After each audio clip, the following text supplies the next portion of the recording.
Ladies and gentlemen, please direct your attention to your cabin crew who will demonstrate the safety features of this aircraft. Each seat is provided with a seat belt to fasten push ends together.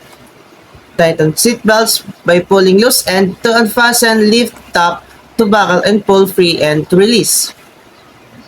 In case of water landing, your life vest is found under your seat and remove sharp objects from your body.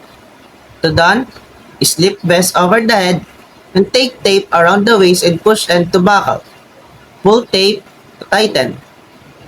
When outside the aircraft, pull inflation tags to inflate vest. Manual inflation is done by means of the red tubes.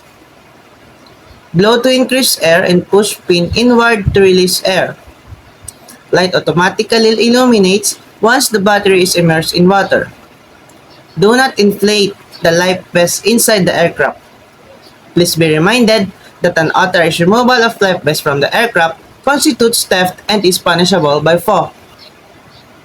In case of rapid change in cabin pressure, oxygen mask will automatically drop from the compartments above you.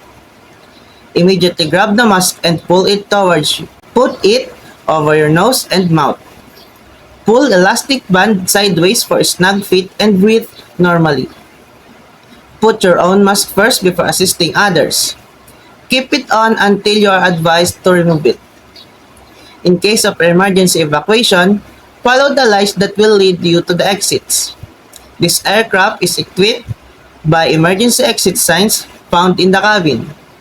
The location of the nearest exit may be behind you. For further information, please refer to the passenger briefing card found in your seat pocket.